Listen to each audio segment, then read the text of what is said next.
All right, so good evening and welcome to this webinar. The intention is to talk a little bit about the critical thinking and also to talk a little bit about the zone of proximal development, or the ZPD. Now, in the time like now where information and the absorption of information becomes so important, and also having the ability to discern what information is genuine and what information is false. In this time, it is really, really, really challenging.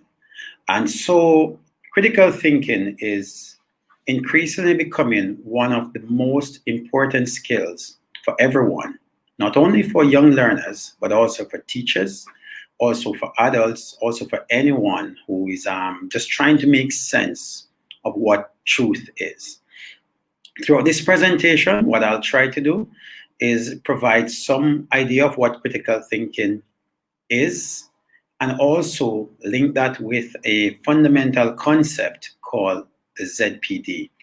Most of what I speak about today will have implications for practice, will have implications for your own personal and social development. Because what I'll be doing is taking you through some of the theories and then provide a number of diagrams to help us understand a concept that can have a real impact on your practice. My name is Dr. Miguel Barca. I am here just to share some thoughts on this. I've been in education for over 25 years and I've worked in a number of countries. Worked in the UK for 10 years, and then I have been in Oman for the past 7. But my original education, my original foray into education was in Jamaica. And so I'm just sharing some of my thinking.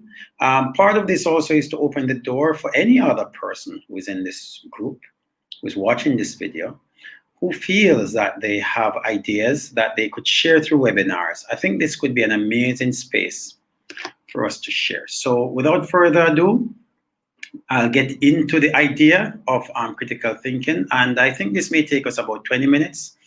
So hopefully my presentation takes you through a little journey of understanding, and you leave this a little bit more, at least enlightened, I would say.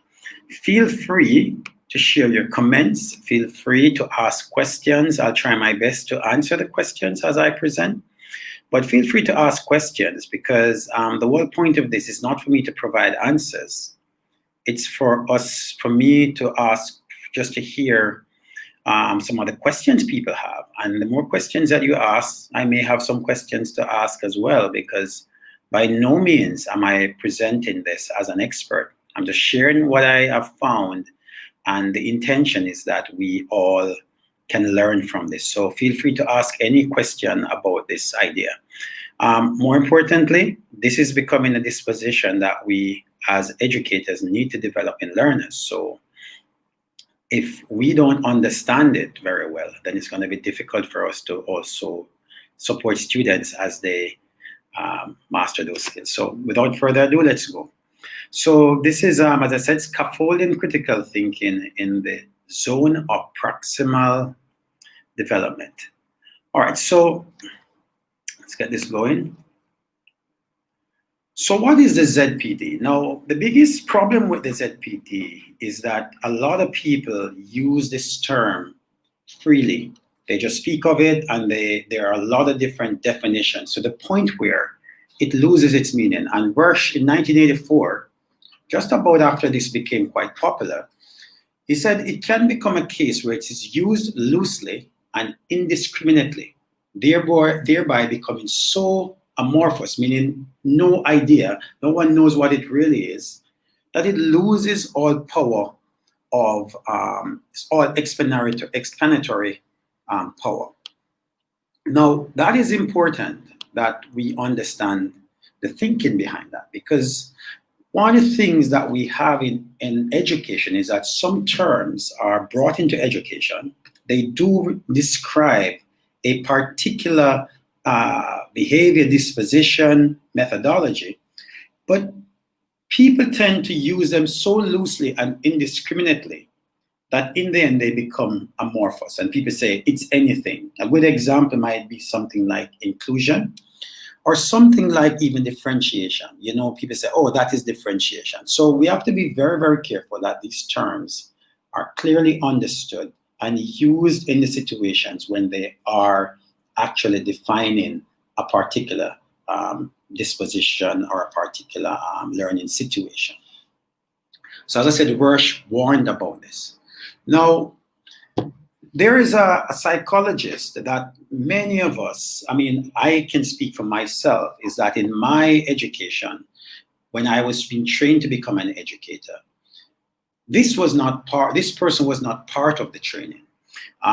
It was not mentioned per se in the training. Perhaps his thoughts were involved, but I wasn't required to study him. And his name is Vygotsky, Lev Vygotsky. Now, when his work was finally translated from Russian into English, and so he became a part of the discussion on education, Lev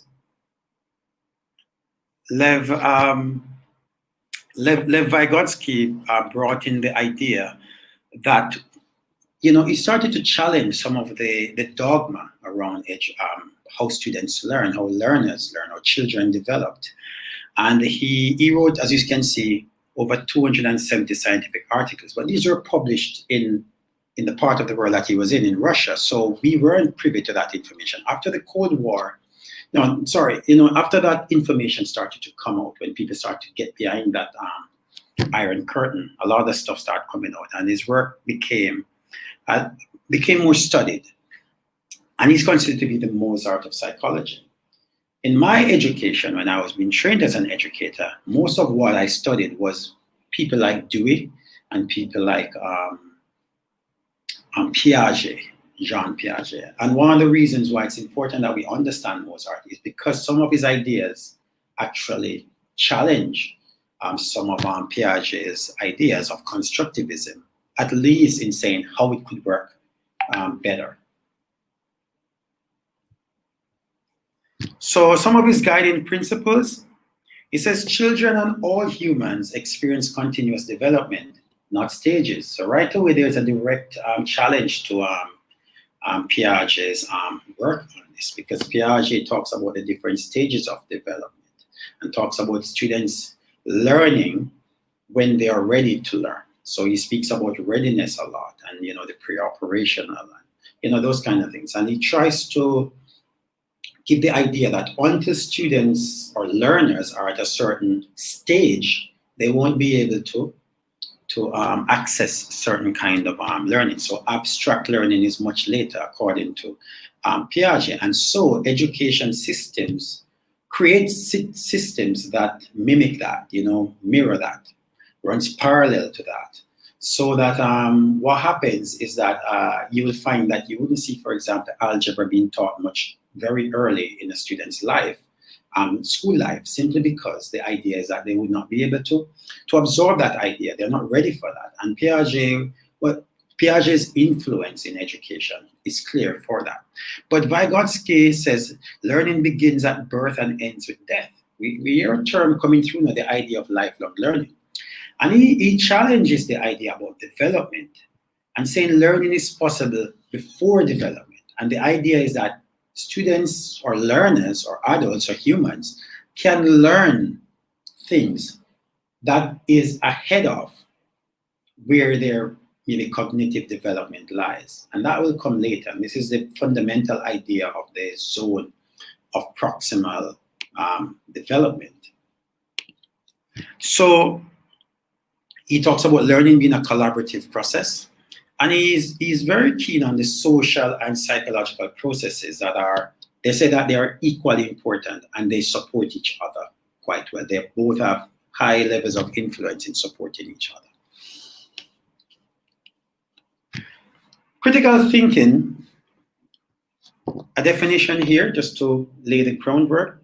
It says to identify central issues and assumptions in an argument and recognize important relationships. It's about making correct inferences from data, deducing conclusions from information or data provided. It's also about, the idea of whether conclusions are warranted on the basis of the data given. And you need to evaluate evidence or the authority of the person stating there or the source. And that's so important now when we talk about the idea of fake news. The ability to think critically is to ask those questions of data. Where is the source? Who said this? In what context? So it's very important that we understand this principle and apply it especially now where information is easily misunderstood because of the subtlety of the information, and conclusions are drawn that does not necessarily relate to the premises that were stated.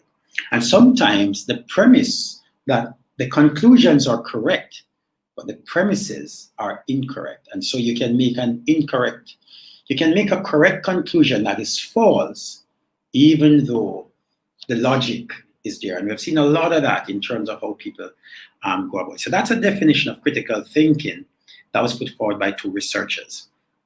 Another definition that will also guide what we're doing today here.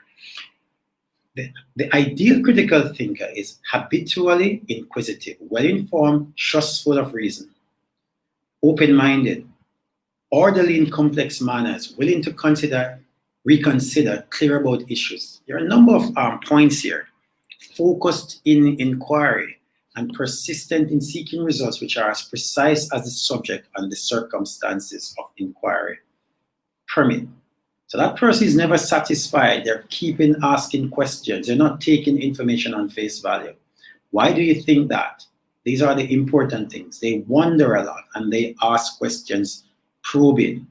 So a critical thinker will be someone who might be the most annoying person in the room because they're not going, yeah, here, let's all do this. They're going to, so why are we doing this? And they'll ask deeper questions. And why do you believe what you believe? Vygotsky believed that development is not simply facilitated by social interaction. But, and here's the thing, because in Piaget's idea of development, his idea is that the social interactions, they help people to develop to get to the different stages.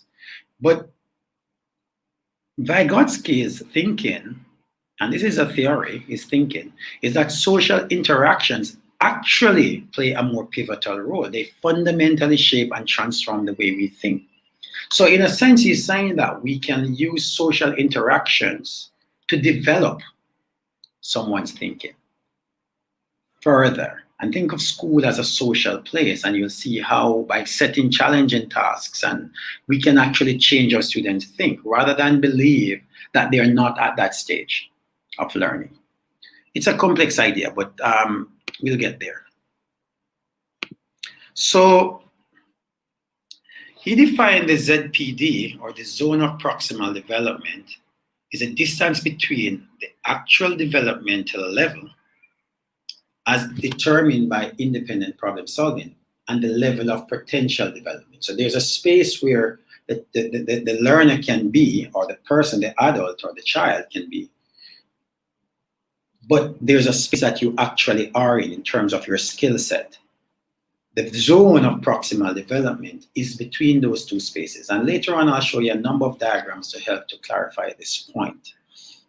But it's important that it is under adult guidance or in collaboration with more capable peers. Now, one of the controversial pieces that came out of his work, because he didn't get to explain this in great detail, or he didn't, is what constitutes a more capable peer. Now, I say this with the caveat that now with the artificial intelligence, and now with so many different ways in which students can engage in learning, that might have a little bit of a challenge in terms of defining.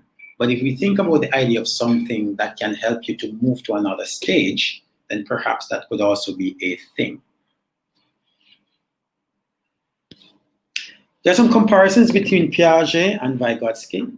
So Piaget feels some of the similarities is that children learn increasingly complex information and skills as they get older. No one will deny that.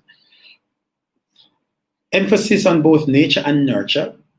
Both recognize the role of heredity, that is in terms of genetics, and maturation of the brain and body, in terms of nature. Piaget recognizes how children meet the demands of their environment, so they grow into that space.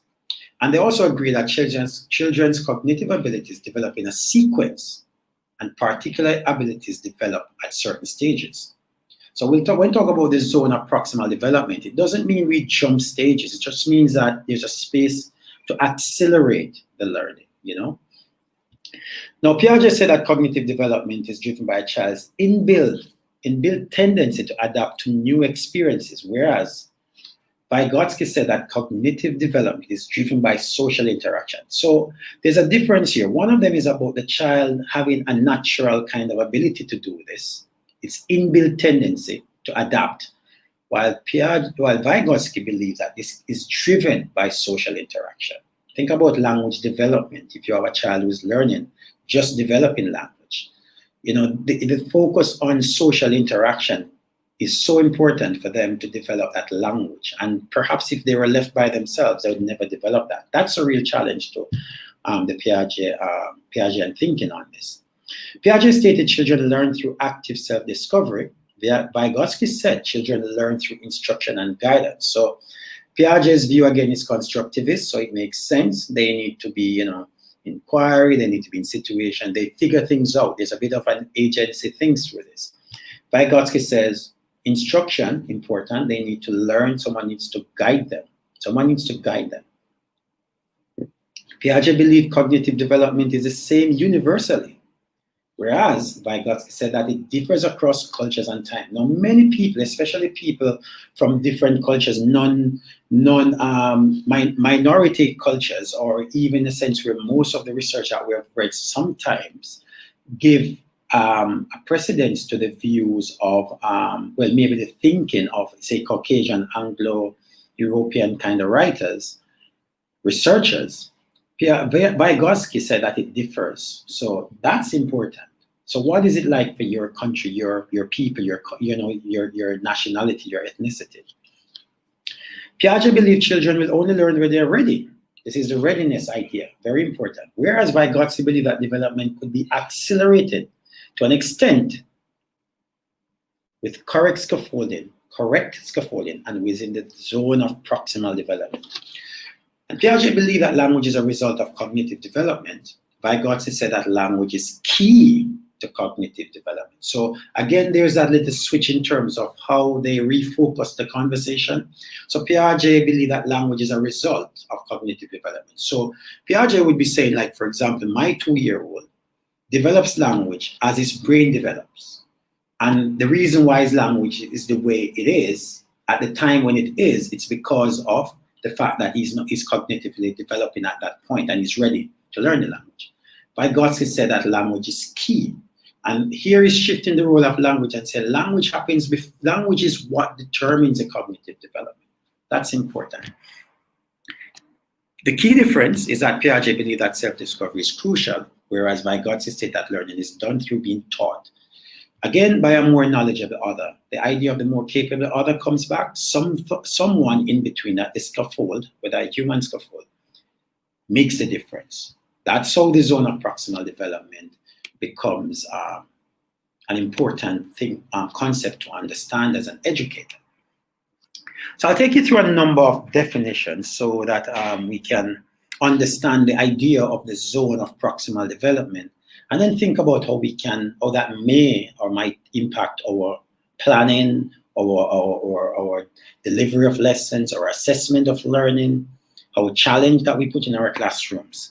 So movement through the zone of proximal development from the zone of current development. So in this part, that's the zone of current development. And we're trying to get our learners over here.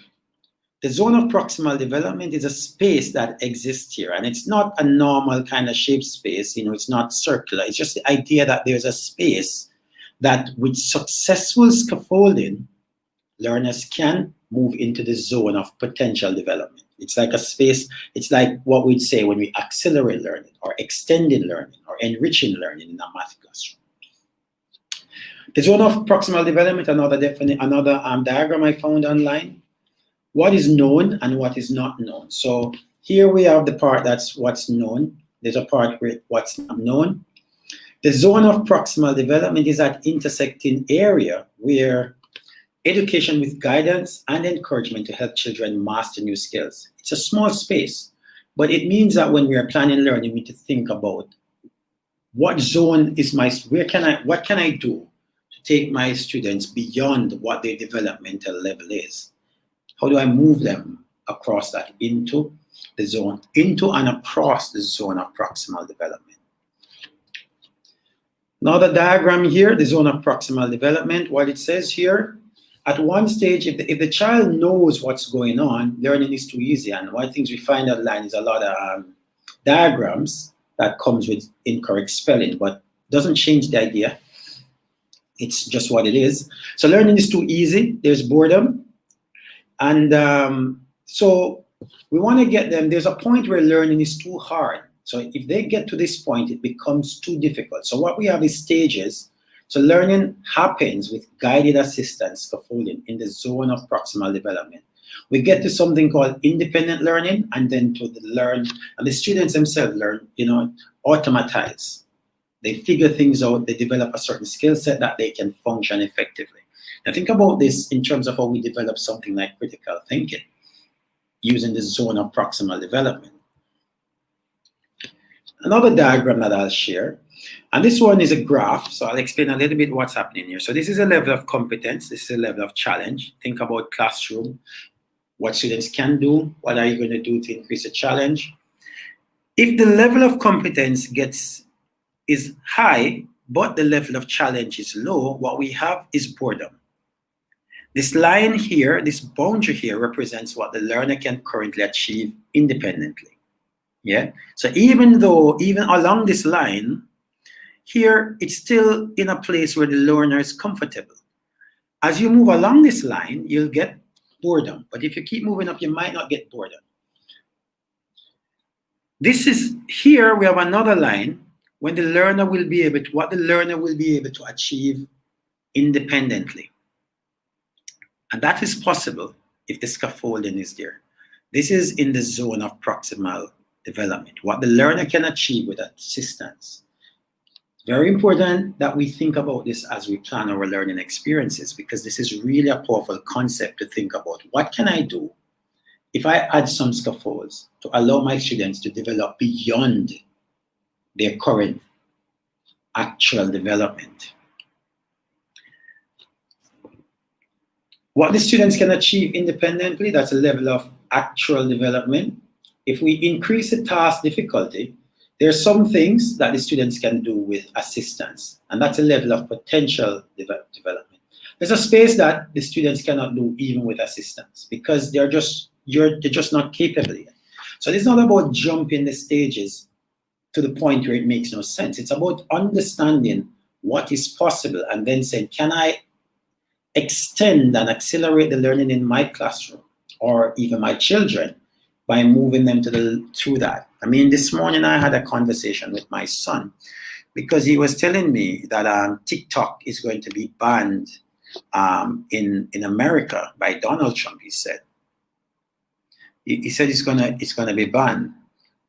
So he said to me it's going to be banned, and I asked him some questions because I didn't want to just take answers from him. I wanted to see if he could think deeply about what he was saying. And I began to just probe his thinking on this, to get him into that zone of, and here questioning perform that more knowledgeable other role, that more capable other role. Because with the right kind of questions, you can take someone beyond what they actually are thinking to the point where they think in their potential growth area, like they think deeper.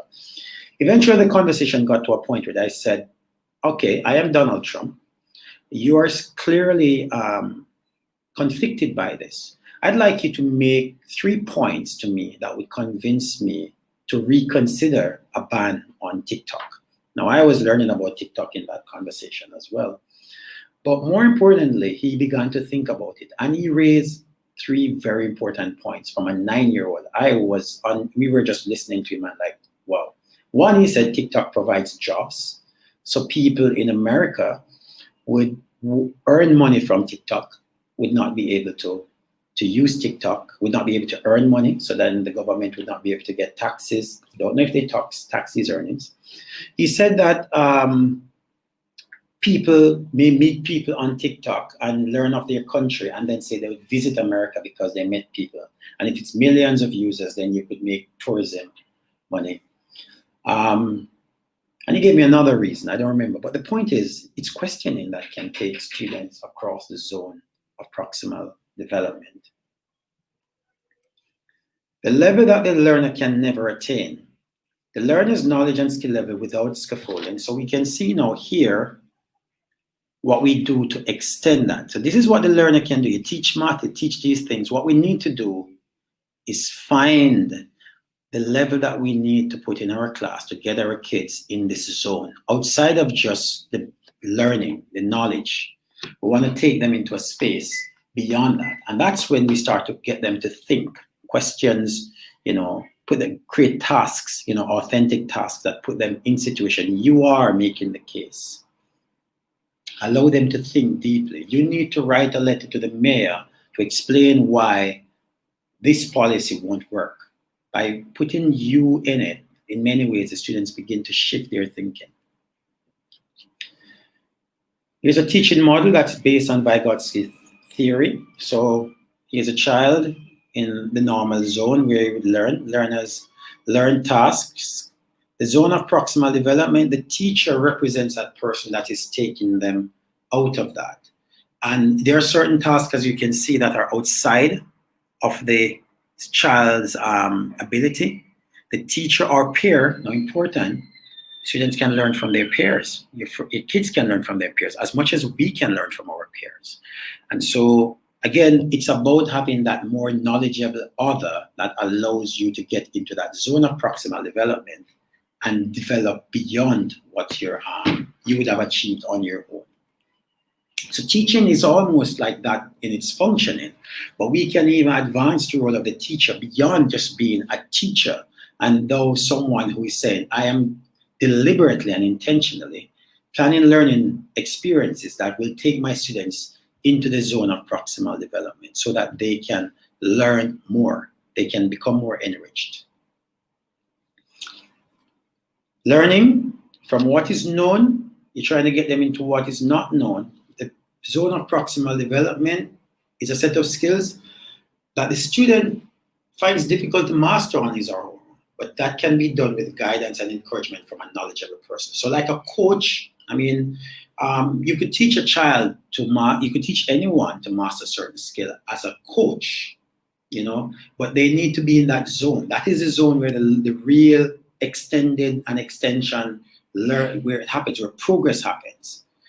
So it's about thinking deeply about this. A child couldn't kick a ball properly and then someone helps them to do that, but you could still take them to training for months and they don't improve because they just do the same skill over and over again, while someone might just do something different to get them to master the skill and then they grow. We want to be in the green area. How and what child can communicate, what a child can communicate with help. The green area is a zone of proximal development, what they can do and communicate with help. So when you stay in the green, even with help, there are some things that they just wouldn't be able to do. So when we talk about something like critical thinking, it's important to understand that they don't learn this on their own. They will just function with the basic level of critical thinking in the classroom until we challenge that with learning experiences that take them into the zone of proximal development. So we have to know, design learning experiences that say, I want them to develop critical thinking skills beyond their years, beyond their developmental stage. That happens when we deliberately plan those experiences and say, think critically about this and that information. And when you're doing that, because critical thinking is a kind of abstract kind of concept, you're now taking them into that zone of proximal development. And that makes a big difference to how much the questions they ask. It makes a big difference to how they respond to new information. It makes a big difference to how they respond or receive that information. It makes a big difference how they share their thinking and articulate thoughts that are coming through their head. So now maybe the final one here. What the student can do, current knowledge and skills. What the student can't do, currently beyond reach. The ZPD is that intersection area, somewhere where there is some things that they can't currently do, but with learning and development, as that improves, this is what happens. In this area, your child is challenged, willing to risk, excited, alive. This is about looking at the social and emotional piece. Here, stable, lifeless, comfortable, bored, unchallenged, easy, safe. If you see your students demonstrating some of this, and I'm going to link this to something else, or here, stressed, anxious, disinclined, frustrated, exhausted, or fearful, this is giving you some idea what's going on. Now, as we are moving into online learning, we now need to look at the social and emotional response to what we're doing. And if we see students are showing some of these dispositions, these behaviors, perhaps what we need to do is shift it into the zone of proximal development. We want them to be challenged, willing to risk, excited, alive. And especially when they're not in the classroom, we're going to have to do more to get them to do this. And so the zone of proximal development is going to be even more important here. It's a gap between what a student is currently capable of doing independently and what they can do with support. So important. More on this. So here we're looking at it more from a mathematical space in terms of boundaries. So the lower limit of the ZPD, the actual developmental level, this is at the point here, student working independently, and we get all the way to the edges. Here we need scaffolding. In this space, it's a ZPD. Something is happening here on this diagram. And here is unreachable, this space, with or without assistance. It's just too much. But here's the upper limit of the ZPD. Potential developmental level, maximum level of additional response the students cannot accept with the assistance of an able instructor. So here we're looking at, in this space, again, the same idea. But as a teacher, we have to think deeply about how do we move our students in terms of their problem-solving skills through this. And that comes with the kind of tasks that we design, the kind of scaffolding that we provide for them to get through that. So an example, a student is able to perform simple addition when working with a teacher or parent, but is frustrated when performing a task alone. So if someone is sitting beside them, they're fine, but frustrated when asked to do the task alone. By guiding the student to use tools and strategies, and by asking questions about why he or she is using each tool or strategy, the student is able to fortify the knowledge and eventually add independently. This is about how the zone, getting them into that zone, we have to ask them questions. This question, and the more able other is the person who is able to ask it, or a peer. So it's important that we get our students to talk with each other. Tennis students are able to hit the ball over the net, but are challenged by serving. Through coaching that focuses on their strength, they're able to learn the ball, serve the ball effectively. So we focus on, this is the thing, moving them into that zone. So we could leave them for years and they would just play tennis, hitting the ball over the net, until someone comes and says, let me show you how to serve and develop that skill. They may never develop to that skill. Driving forward and backward, but cannot parallel park. The teacher provides that space, again, helps in that space. They learn how to complete that activity. Learning how to read, someone comes in, or a student can teach them, or they can listen and watch and learn from someone who's saying, here's what you do. Using other skills, child is able to learn to read. So this is the idea of scaffolding and planning the scaffolding to move through that space beyond what the lesson or the skill sets in that lesson were designed to be. And I've put some of my references here for that. So this is just a short presentation on this idea, just to talk a little bit about something that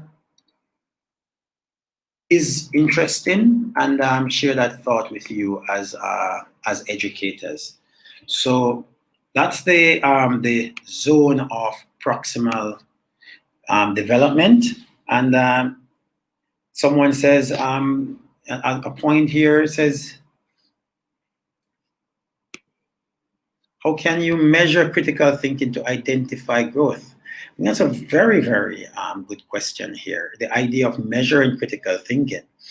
I don't know if we could measure it, but we certainly could. And this measure is here talking about assessing critical thinking. If we're talking about how do we assess it, I think it's about putting students in situations that allow students to demonstrate growth. It's really about not focusing on what we're teaching students. Not only that, but to say, when I teach this topic, this idea, where do I want to go with this? And what's the uppermost that's possible in this lesson? And we plan and provide the scaffolds prior to the lesson so that we know that we can extend them, we can stretch them. This is really about creating the conditions for critical thinking to occur. And the zone of proximal development is that space in which we can provide this learning. It's that zone, that space. Someone says the zone of proximal development is actually where learning takes place. That's Maxine Jones who said that. And that's so important, because sometimes they use certain terms, like say the students are treading water, the teacher is developing, is teaching and thinking that they're teaching new ideas, but the students are just functioning in the area that they're comfortable. The idea that learning happens in the zone of proximal development is the idea that progress happens when the learning is pitched in the zone of proximal development. So it's just, an idea to think about as an educator. I'm not claiming that I'm a master on this, but I certainly have an understanding of this. And I certainly believe that it is important that we, as educators, really think deeply about how do we extend learning so that there's a real progression. Michael Davis here says, I think assessing critical thinking is more qualitative than quantitative. Now, there's a controversial piece. I hope that he provides a little bit more on this, but is it more qualitative, assessing it? Is it more qualitative? I think we could say that if we are willing to accept that it's difficult to teach it, because if we can't assess it and know exactly what stage people are, and I think that goes back to Gawain's question, then it means that it's hard to teach it, because we don't know how to put it together in a package to know how much is enough. So I think I understand that question, but certainly we could devise experiences and learn to create rubrics. The key here is knowing what the disposition looks like at different stages. And I think if we spend more time understanding what it looks like at different stages, then yes, we could make it quantitative in the sense of saying this is what I've seen at this level. And it could also be qualitative. I think it's a matter of both, but the key point here is that we need to plan intentionally to teach this skill and ensure that we design assessment and learning tasks that allow students to develop these skills more than just based on their cognitive development.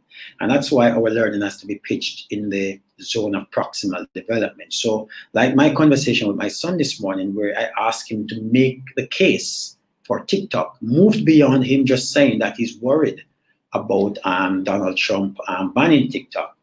It moved to a point where he had to consider himself. And he even said to me, when I said to him, make the case to me, and I'm Donald Trump, he said, but Donald Trump is not going to listen. And I said to him, imagine that I am Donald Trump and I will listen to you if you can make the case so that I can see how I will benefit from it. And he paused for a while and then he made his case to going through that. So I think it is important that we understand that we play a vital role as educators in developing these skills, and not, oh, some of my students are brilliant thinkers and some aren't. And sometimes we don't think deeply about the fact that we can teach this. One of the main reasons is that we're all employed as mathematics and science teachers and PE teachers. And so we believe sometimes that, we try to, but we see it's more important to teach our subject and the topics in our subjects than to develop these skills. And we believe that the brightest students will demonstrate this through some of the stuff that we do. But certainly as educators, we can go beyond that and begin to deliberately and intentionally create opportunities for students to develop that kind of agency in order for them to feel as if they are progressing. And as the capable other in a classroom scenario, we can have that. But if we also allow them to learn in a collaborative way, they'll also develop some of these skills. Yes, rubrics are one of the key ways in which we can bridge that gap to turn something that seemingly is qualitative into a quantitative assessment. The other side of rubric as well is that when we share a rubric with our students, they see what the disposition looks like at different stages, different levels. And so they can aim to demonstrate the higher order rubric expectations if they feel that they can. And that's why it's important that we understand what we're trying to do. So I plan to finish this in 45 minutes.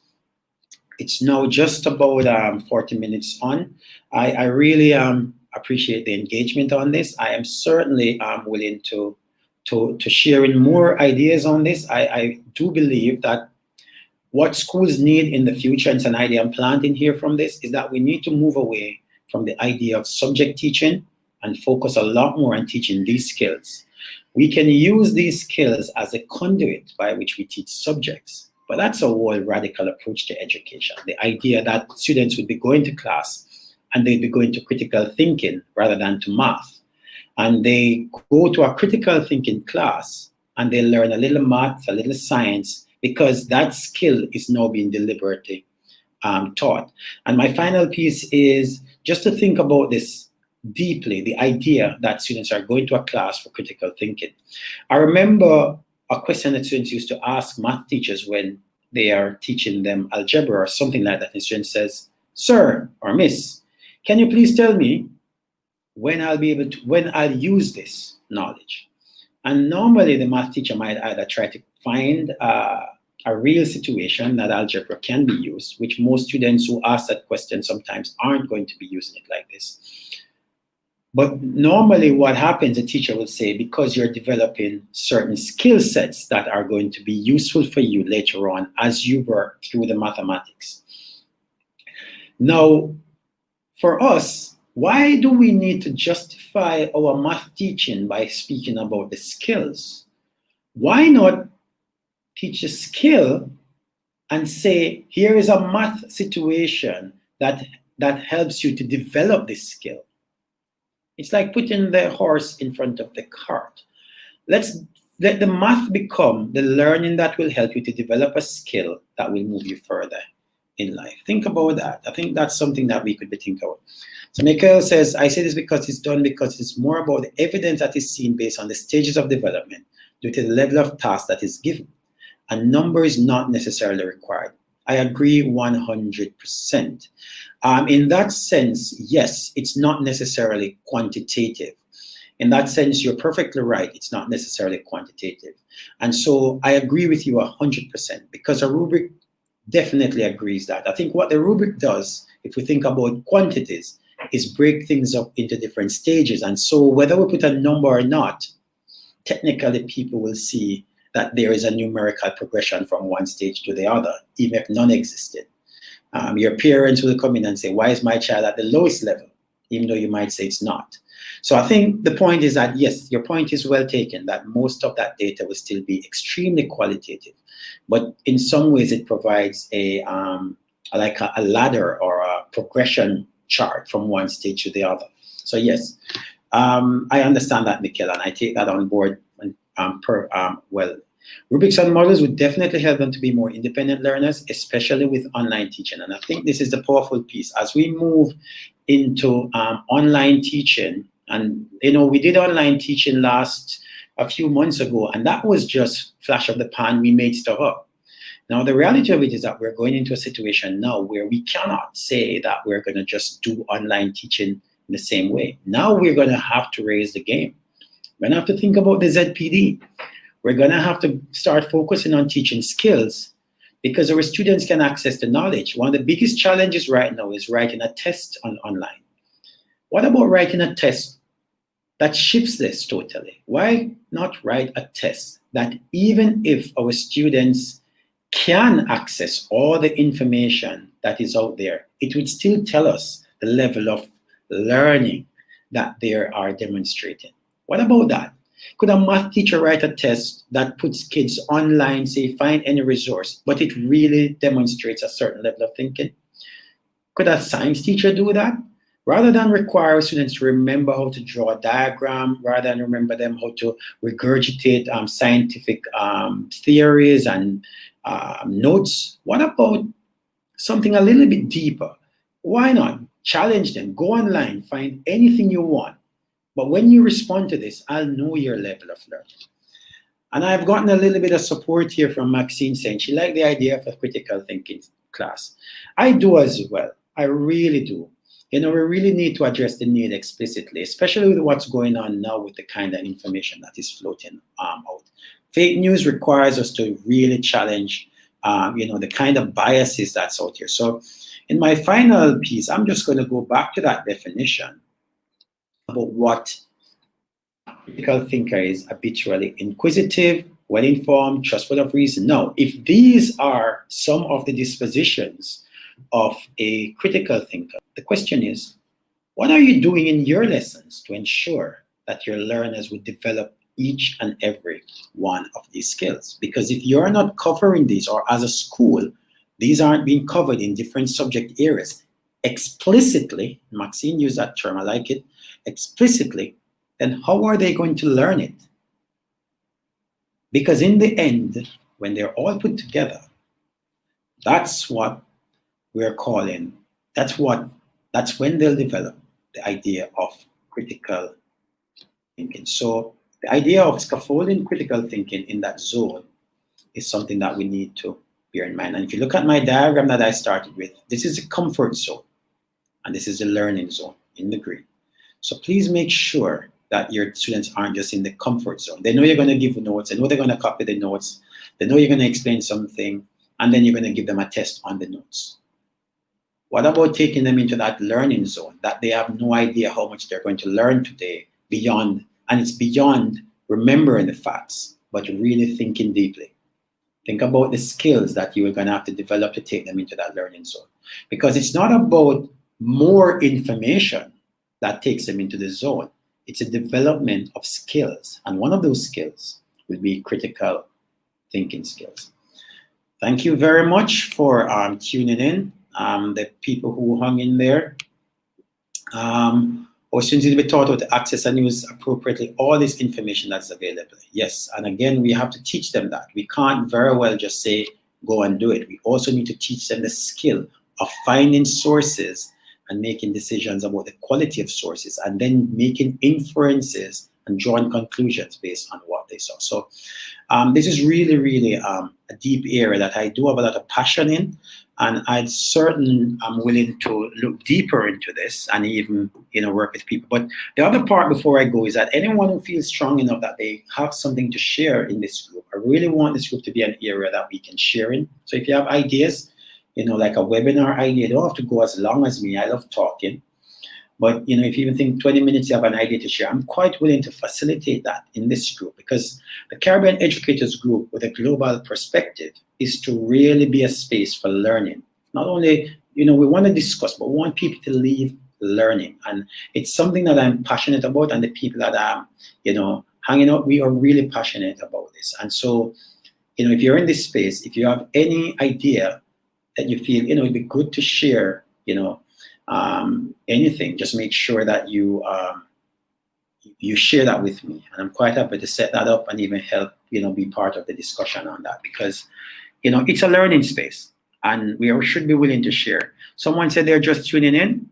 Well, thanks for joining us, because we're just leaving. I'm just leaving, but you can certainly watch the video again. I'm going to be on Facebook there. It's going to be there to watch again. I'm literally tuning out now. And if you feel strongly about this, then let me know.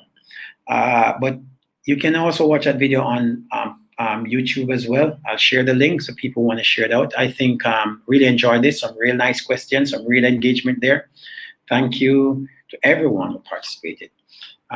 I'll be signing out now, so thank you very much, everyone. This is Dr. Miguel Barker signing out, and hopefully you join me for another webinar on something equally as interesting. It was fun for me, and I hope that it was also fun for you. Thank you for joining me. Bye-bye.